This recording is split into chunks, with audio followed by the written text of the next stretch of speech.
Yeah, welcome to the talk of Tim Huijzers. Did I pronounce it correctly? It's close. Huijzers. Huijzers. Okay. We actually met at the FrostCon a couple of weeks ago, and I just asked, "Hey, you're doing something with event sourcing," and I know our engineers are doing something with event sourcing, or at least are interested, and it's really great to have him here. Please give him a warm welcome and enjoy the talk.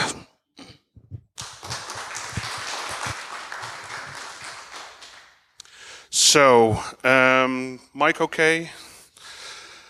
I'm going to tell a little bit about my first year with event sourcing.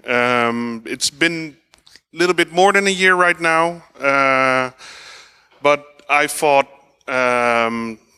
what can I do with it? In the beginning, it was kind of hard to get into it. There was a lot of theory about what you should do, but no, I couldn't find any examples.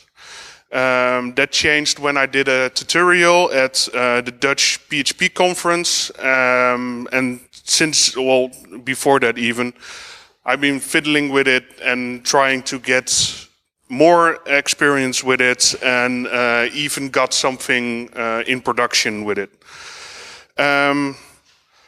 But right now, let's talk a little bit about myself, because that's always mandatory. My name is Tim Huijzers.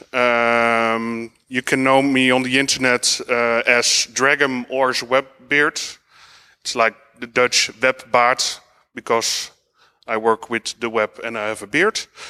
I'm a developer at drukwerkdeal.nl. Maybe you know Wir machen Druk. That's one of our sister companies. We do web to print. And at Drukwerkdeal, I'm mostly responsible for making sure that our customers can pay. So invoicing, payment methods, stuff like that. I'm also founder of the Devter PHP user group.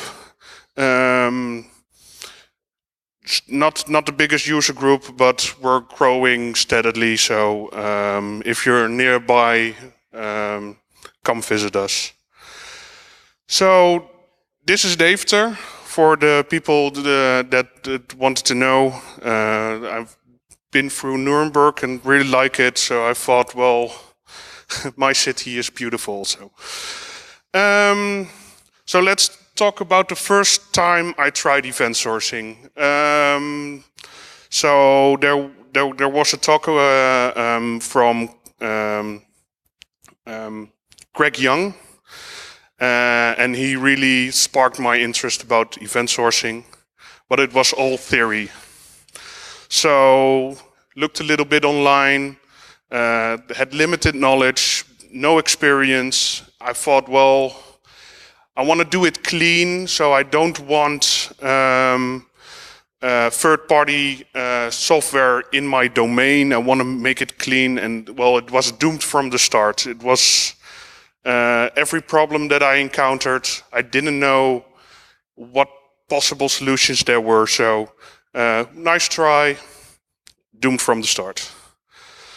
So after that, we tried it again. We did a hackathon, had limited knowledge, limited experience, but we went all the way. So we tried a framework we didn't use before, a dependency injection manager that we didn't use before, called Disco, really nice if you want to fiddle with it, and a new event sourcing framework.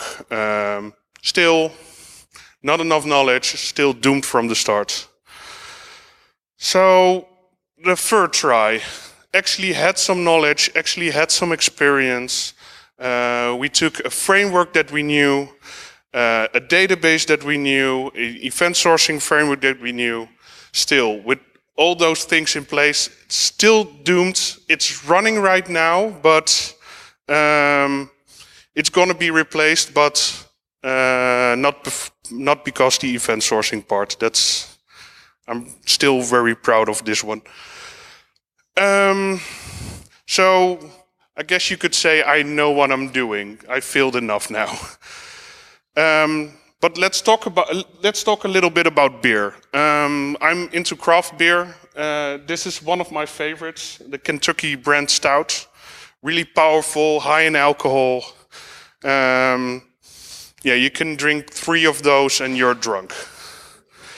The problem is that my favorite beer is a beer that I haven't had before. So you could say I have a collection of different beers. And there are so many that I don't know what I have, what I already drunk or gave away, or it's easy to forget if you have 500 different kinds of beer. So let's build a beer warehouse. Let's build an application where we can see what we actually have, what actually happens there. So why would you do this with event sourcing? And to answer that, we're gonna first look at CRUD. I think everyone should have some familiarity with CRUD. So with CRUD, you would basically have something in your system, your database, or whatever where you want to start, that you call a beer. It would have the name of the brewer, the name of the beer, date when you buy it or bought it, a location where it's at to find it, and a style. So every new entry, every new beer you put in the system, you just put in where it is and what it is, and you can look it up later. So my girlfriend thinks that the fridge is for food and not for beer. So later I'm changing the location to shelf. But right now the system only knows that location. You changed some history. Your system doesn't know anymore that it's been in the fridge. That might be important later. Maybe you want to have some reporting or on how many beers your girlfriend makes you take out of the fridge. And what about if you drink it? Then you would delete it from your system, so you don't have that information anymore. You can work around a little bit, maybe set the location on all gone to make sure that you know that it's not there anymore, but still know that it was there at one point in time. Still, maybe a consumption date. Maybe you want to say, if the consumption date is filled in, then you know that it's not there anymore. But every time you change stuff like this, it only applies to the new beers. So anything before your change in your code, you don't have that history anymore. So basically that's not good enough. So let's look at events. What we have in our system if we use events. Basically, I'm telling the system what happens. I'm saying beer added to storage, making it implicit, but the rest of the information is, well, it's the same as before. So that doesn't change that much. But we can do a little bit better. We can make it smaller. We can just say, well, I bought a beer bought. I removed the location because maybe you want to add it to your system before you store it in your fridge or your shelf or whatever. Maybe you want to, on the drive home, want to put it in your system. And then later you can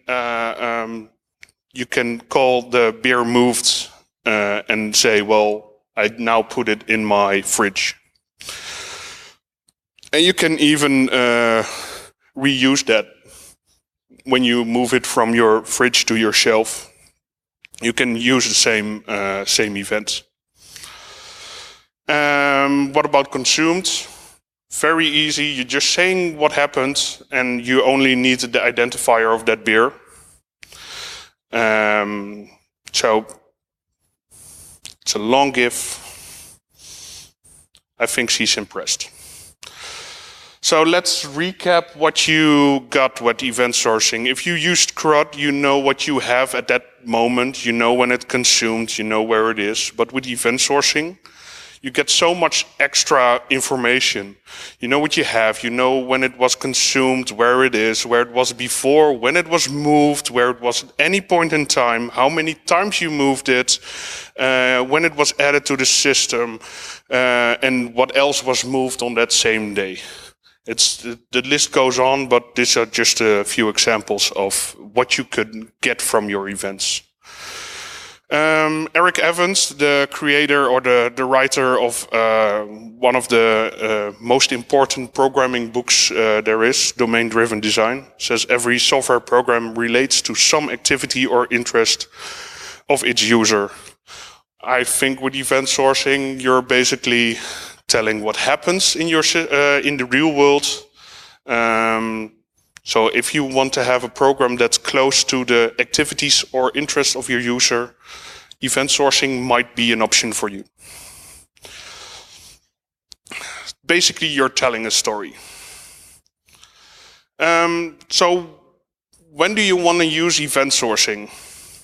When you want to audit log, when you want scalability, when you want to separate the read and the write of your application. It's not necessarily to do event sourcing if you want to do it, but it comes with the terrain.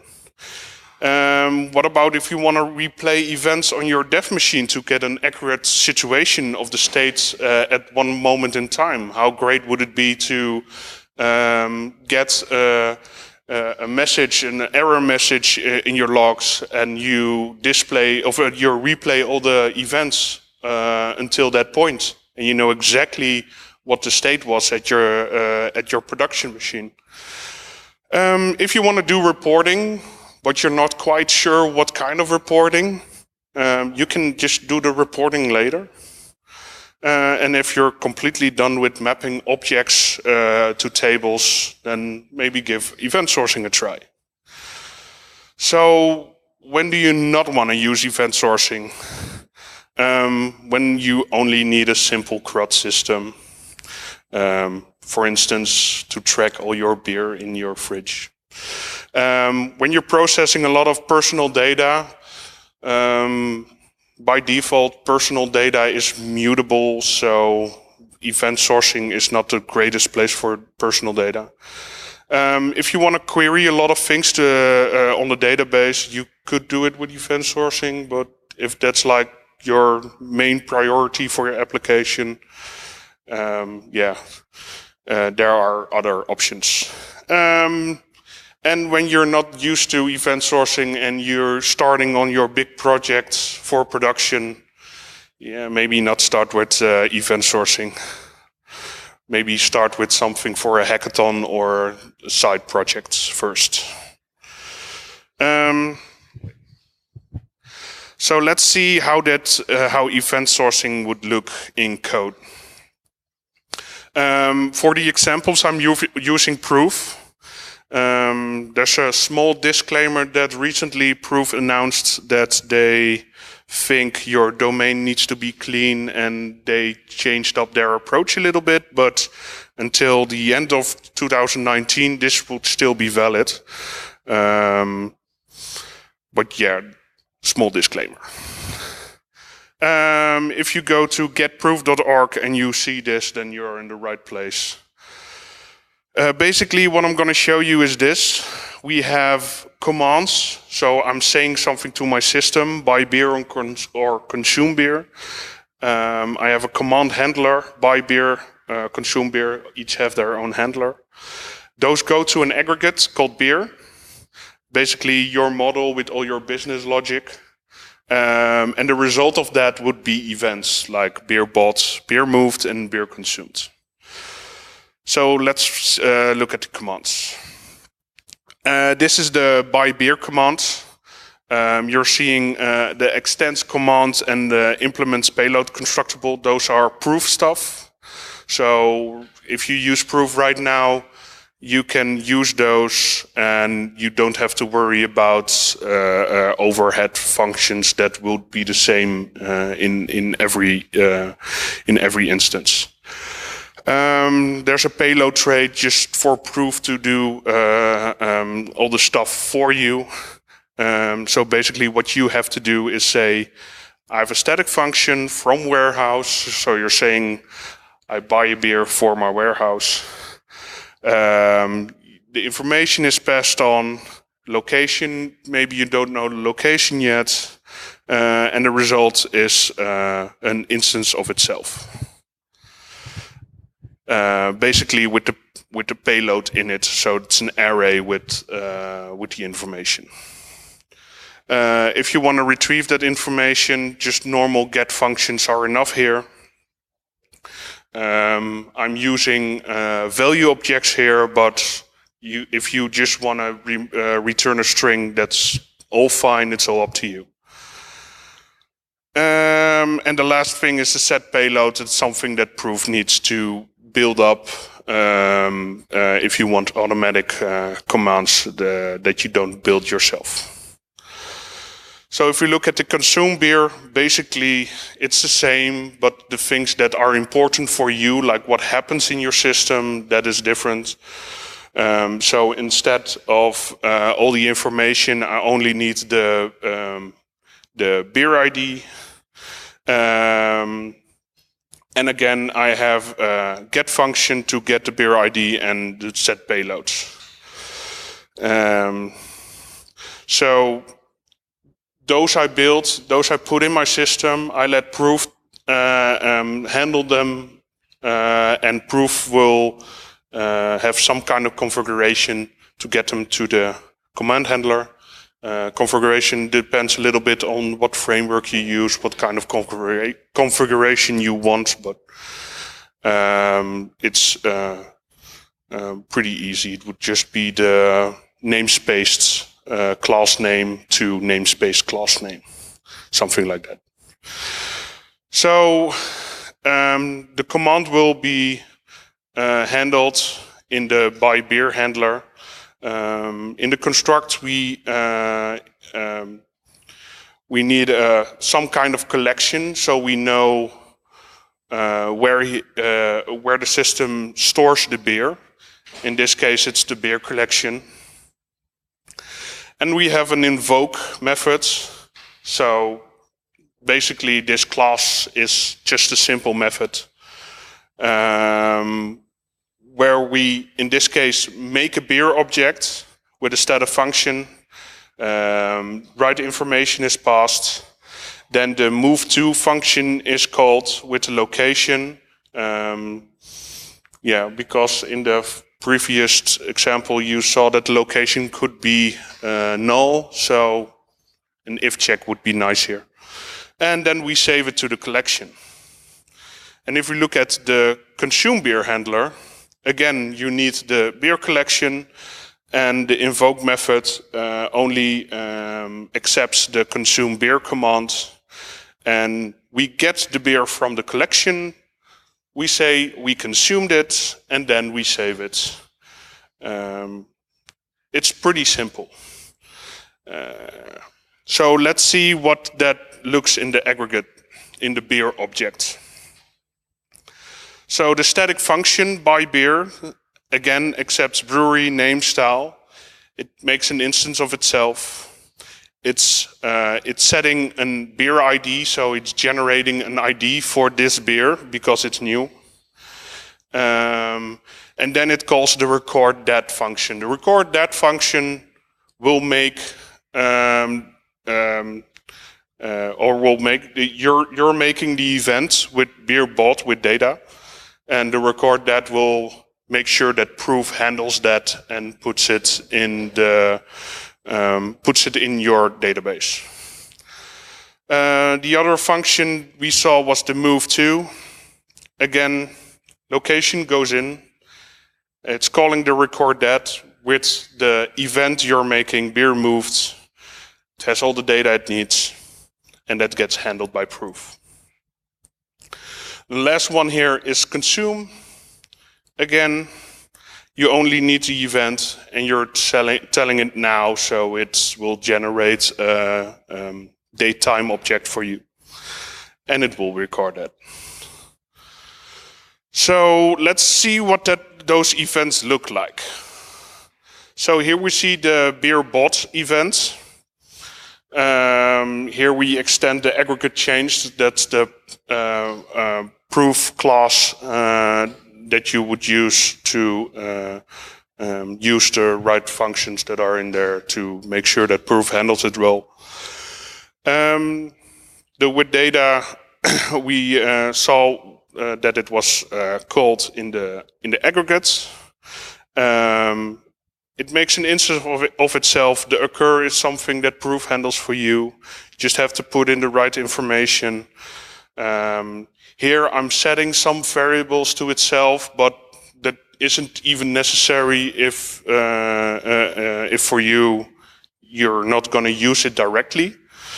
And after that, it will also make a new datetime object for when it was actually bought, and it returns itself. So if we want the information out of the event, basic getters, I'm checking if the beer ID is stored there, and otherwise I'm just making a beer ID from string with the aggregate ID. The brewer, the name, the style, all look the same, so I collapse those. Basically, again, checking if brewer is there, and otherwise I'm just creating the brewer value object. And for dates, yeah, I'm calling the created at. It's just something that prooph provides. Every event has a date, so why not use it? If we look at the beer move, the other event that we have, basically the same, only the data that's put in there is different. So we have beer ID and location in this case. We're setting some, we're calling the occur with the right information and setting some for later if we want to use it directly. And we're gonna return the event. And if we want to get information out of it, ID, just gonna get the aggregate ID, and location is something you get from the payload. Last one, beer consumed. Again, we're saying beer consumed now, so we're just using the datetime that prooph provides us, calling the occur, giving the right information, returning itself. Getting that information, ID and dates, again, prooph provides an aggregate ID and a created at, so why not use them? So now we have the events in our system. Let's go back to the aggregate and see what happens when I replay those events on my aggregate, on my beer objects. What would happen? Little disclaimer, there's code in there that's frowned upon by many, but I really like it. We're going to start at the bottom at the apply. We're saying aggregate changed is coming in. So any event that could be happening in our system or, well, on this object. And there, the thing that is frowned upon, the switch true.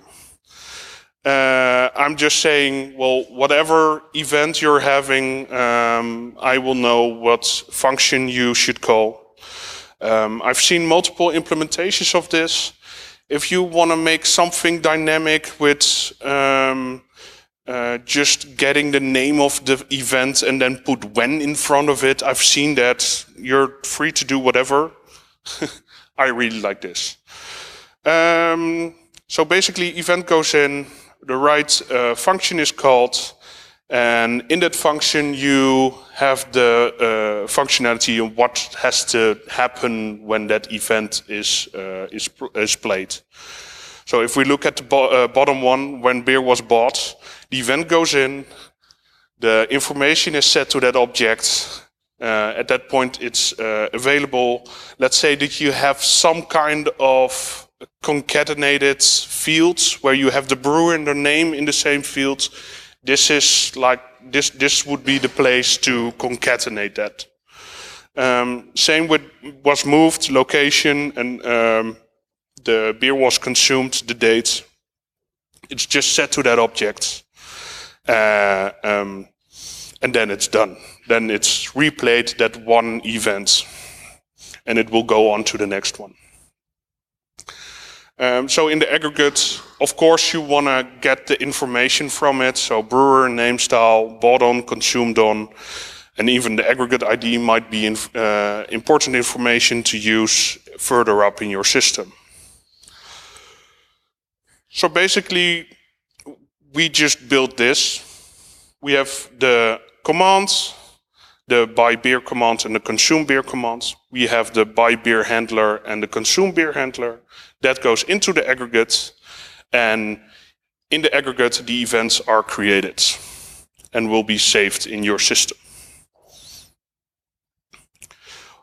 At least one guy agrees with me. But we have something called side effects.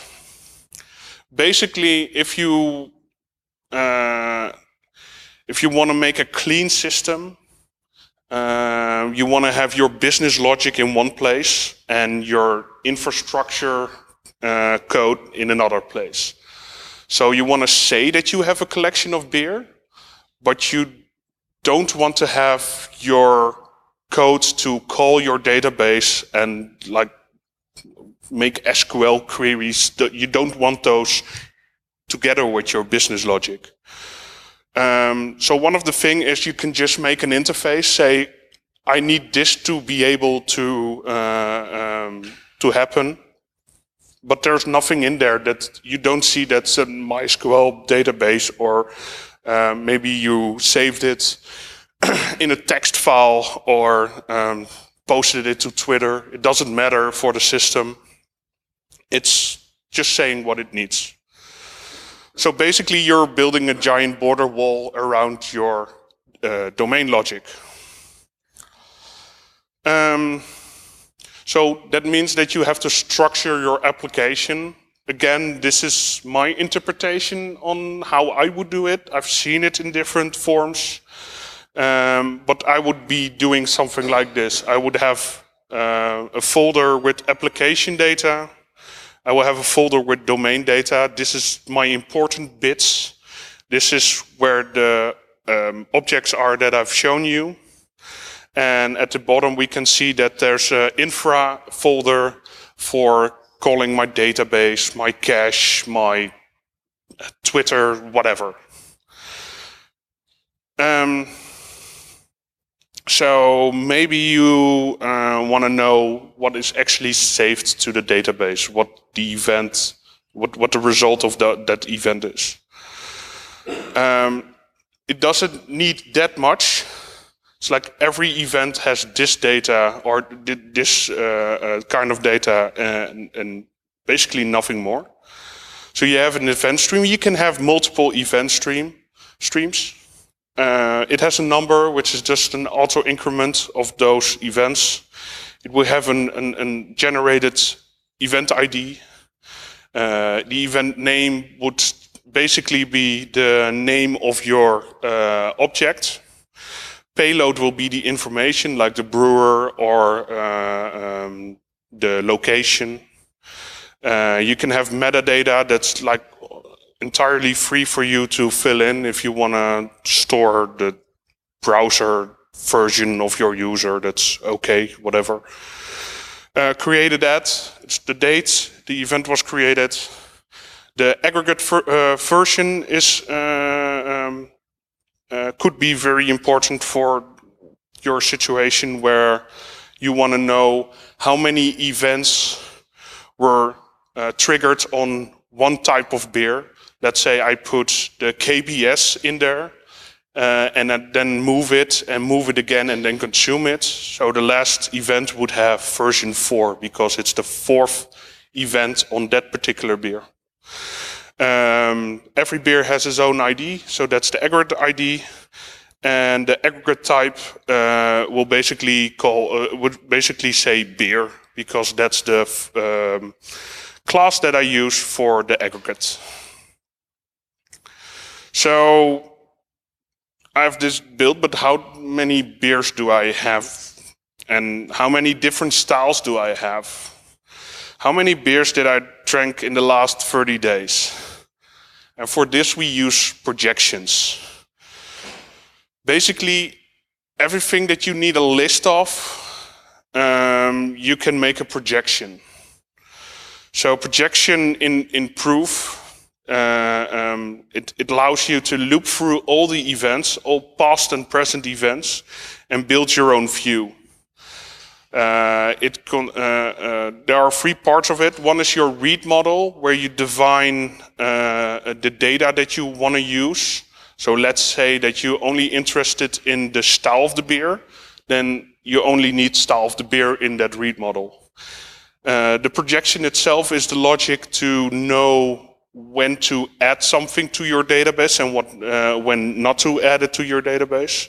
Projection is basically a database table that you can throw away and rebuild. And the finder helps you get that information. So basically, if you have a projection of all your consumed beers and you want to know what beers were consumed in April, then you can make a finder function that accepts a month and then gives you a list from that projection. So the projection looks a little bit like this.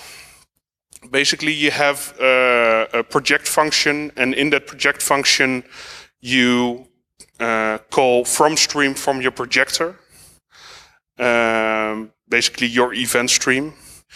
The init is if you want to track something that's not in the projection, but you have to like count stuff, then you can put it there. But the important bit, it's the when.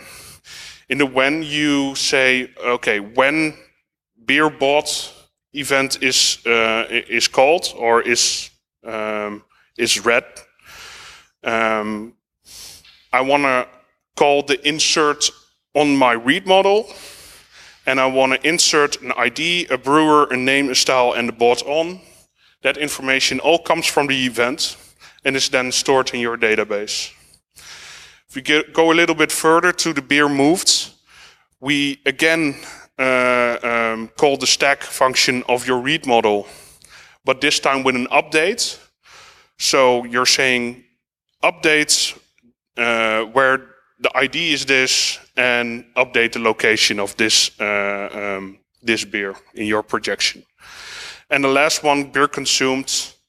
In this case, we say, if it's consumed, I want it out of this projection because it's not interesting for this list. And that's basically what you can do. So every time you need a different report, if you have a different use case for a list, you will make a different projection. So a lot of the times, questions that I've been asked are that people want to know, like, what can I expect? What are the things I have to look out for? One of those things is refactoring. It's really hard with event sourcing. It's doable, but it's really hard. So it's really important when you do event sourcing that you think about, how do I call my events? What is in an event? What is in an aggregate? What is an aggregate? And what is it like? Sometimes you might have one aggregate, but in the real world, it represents two different things. It's really important to think about it because it's gonna take more time to fix it later.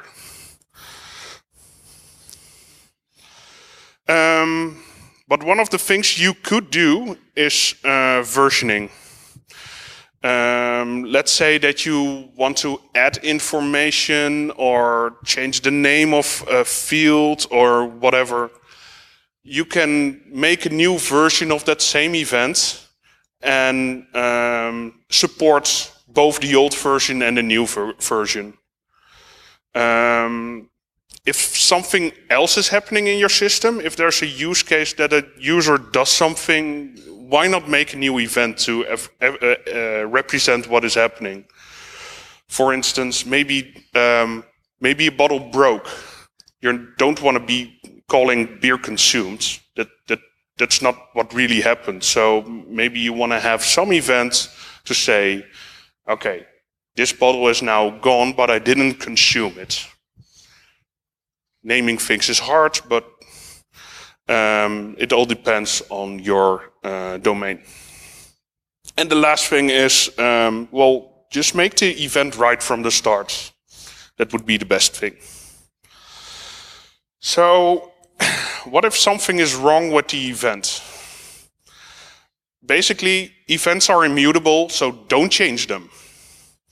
First, you want to try to resolve it in another way. Maybe make, like I said, make a new version or make a new event, or maybe you want to correct an event with a new event.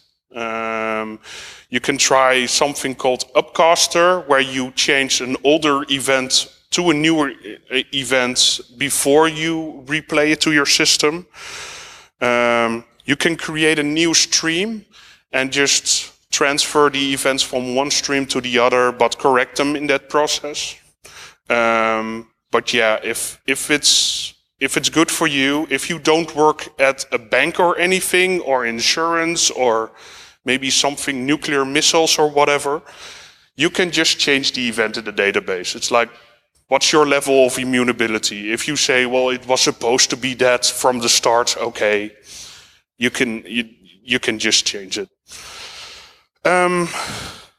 So what if I have like 100 trillion gazillion events? Would my system be very slow?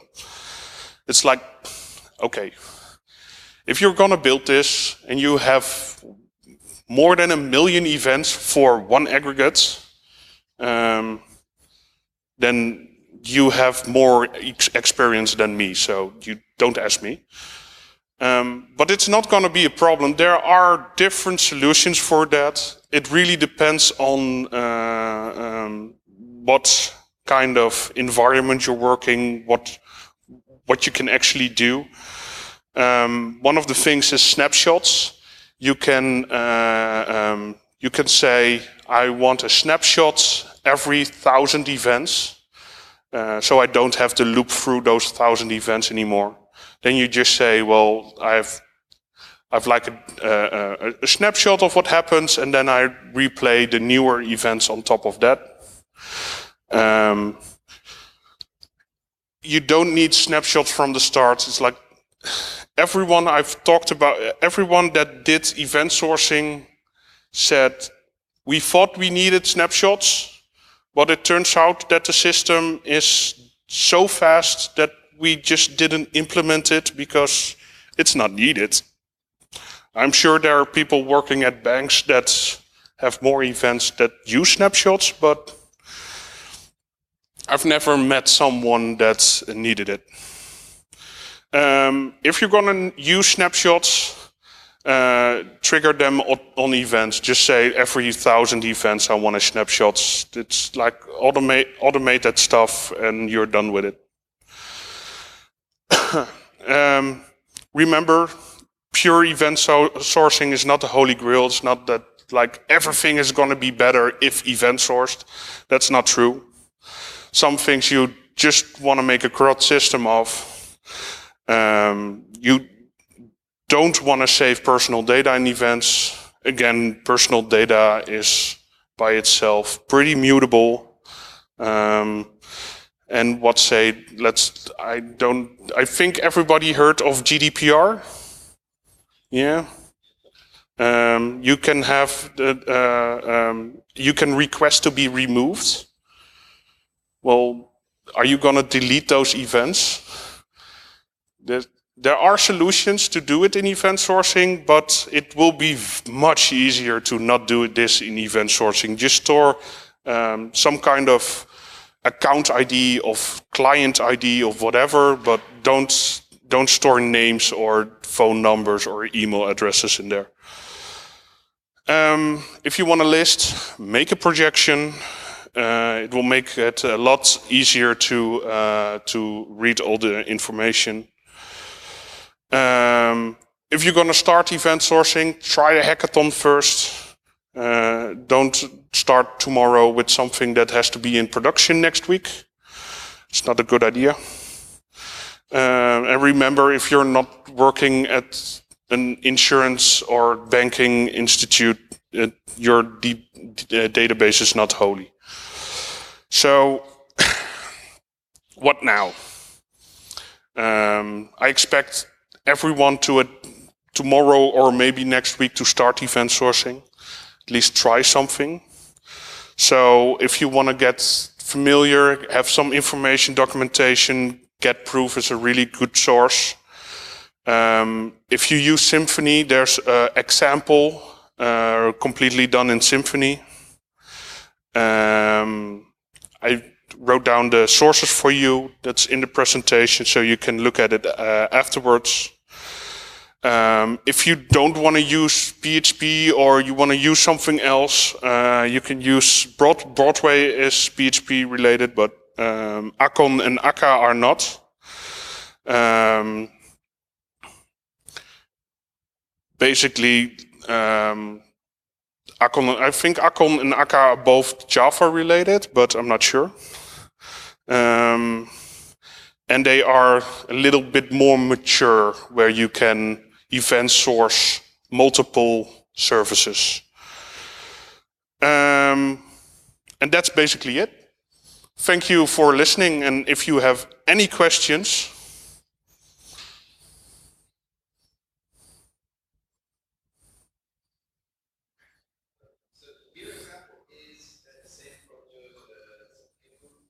No, I have my beer examples are on this slide, the last link. You can look at it. I'm working on making it a complete application, but it's not a complete application just yet. It's right now there are only the examples on there. Yeah.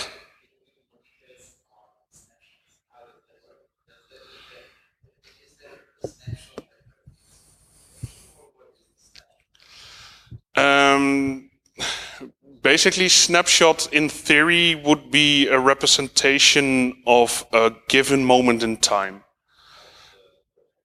Well, if you want to have it of your aggregate, you can also do that, but you have to build it. Like it's like in a lot of applications, or in a lot of frameworks, you get tooling to make snapshots easier, and most of the time those snapshots would be for projections. But if you have, for instance, something with bank accounts where you have a lot of transactions, a lot of events on one aggregate, and you want to have a snapshot of that, you could, in theory, just make code that say, well, I have a snapshot, it's stored somewhere else, so first get the snapshots and then replay the last 30 events or something. But you have to keep in mind that snapshots, you're probably not going to need it from the start. If you're going to need it, it will come on your way when you're working on it. If you have like, well, okay, now it's starting to get a little bit slow, okay, you can go look at snapshots. And most of the time, it's not something that you need a month to build. It's not a complex solution. But it depends. Like if you have 30 aggregates and you need snapshots for everyone, yeah, it's a little bit of work.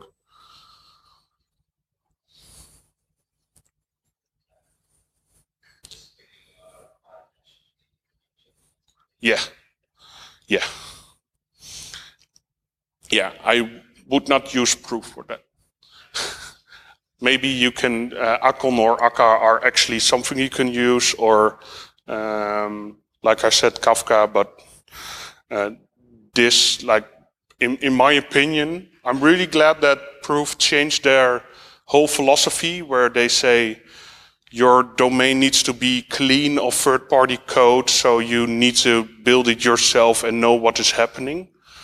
But on the other side, how it is right now, or how it's still now until the end of next year, they provide you with a lot of things that makes it really easy to start event sourcing.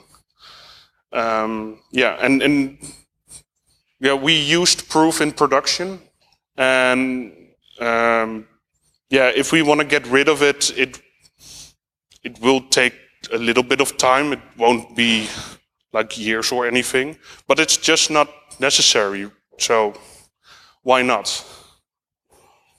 There are other solutions that also provide you with code that you need to use in your domain. Well, okay. But I know that a lot of people, they write the overhead code themselves. So anything else? Questions?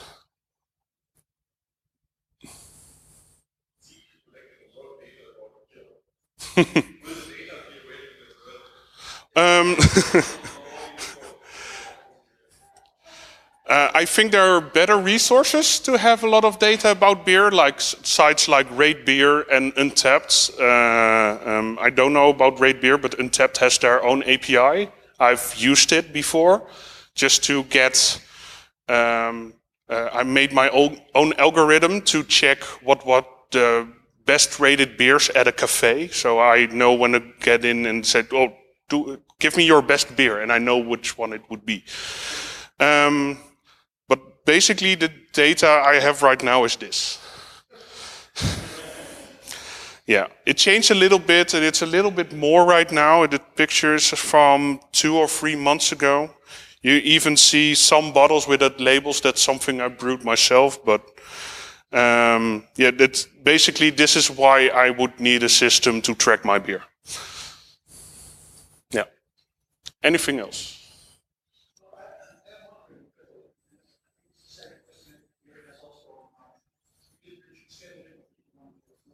Yeah.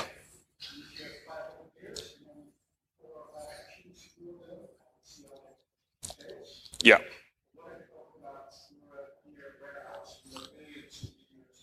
Yeah.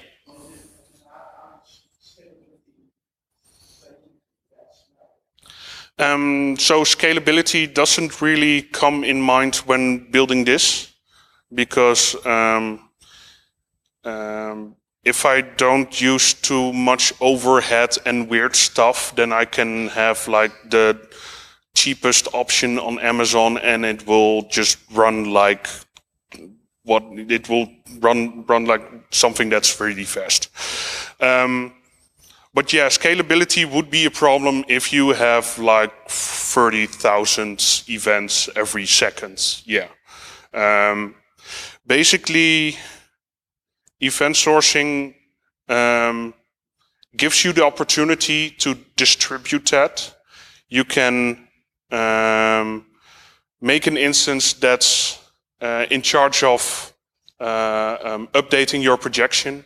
You can make an instance of a group of aggregates. You can make an instance of process manager, which like keeps track of is everything being done. So there are a lot of options. And yes, event sourcing itself doesn't. Well, it's scalable, but it's not something that, well, if I put this on a cheap machine, it will defeat the whole world. No, if you want scalability, you still have to think about where to split up responsibility, where you want to do your projection. If you have 5 projections and your system is telling you that it has a hard time building those projections or keeping track or keeping up with the events, then maybe just make an instance for every, or maybe 2, whatever you want, because basically it gives you the option. But it really depends on your situation. Yeah.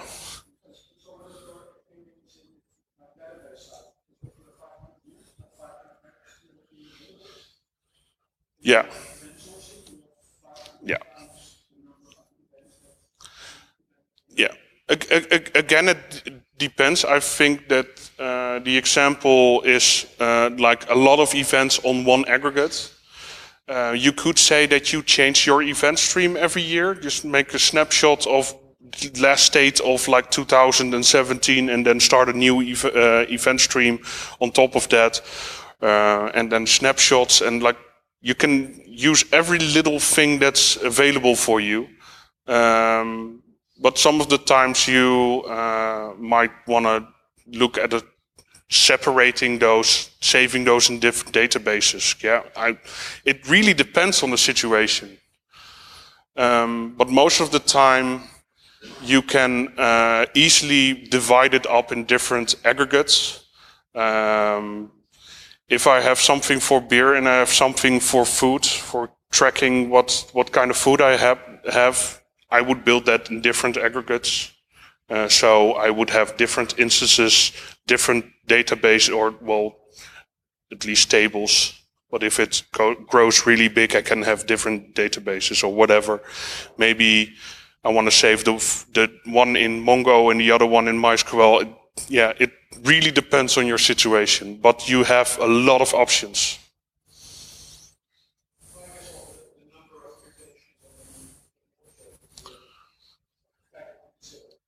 Yeah, yeah. But I would try it first. Something that we discovered when working with Kafka is that it could handle 3 gigs a second inputs, and the consumer could handle 1 gig. So basically that would be terrain where your infrastructure would slow it down and not your processing of events or messages or whatever. So yeah, if you need big stuff, then you're gonna have big problems. But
yeah.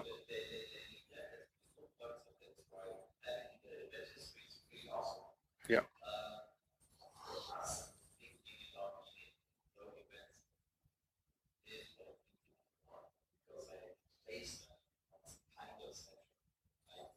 Yeah.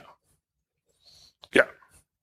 Yeah. So basically, that one of the greatest parts is that how awesome does it feel to delete a database table without production going offline, because you can just rebuild that projection, rebuild that table with that information. It's what we do in production right now. If we change something, just throw away the table and rebuild it, because it's possible that new data is there. Like for us, limited events, so it's done in seconds. Well, less than a second, I think. I think our projection right now is 500. I mean, event sourcing is not, we have, with what's running in production right now, we don't have a problem with event sourcing. We have a problem with caching and getting information from different sources. Basically, we're keeping track of products that we want to promote online on Facebook and Google. But it needs translations for that, information about the product. What else? It needs to check if the product is still working, stuff like that. So it's grabbing a lot of information from outside, and that is giving us problems. Event sourcing is like, it's really, really fast. But it is scary, because we do have colleagues which say, oh, we're going to rebuild the whole system because we don't understand event sourcing. It's like, well, do you even know where the problem lies here? Because it's caching. You're going to have that problem if you rebuild it, if you don't at least look at the system. But yeah.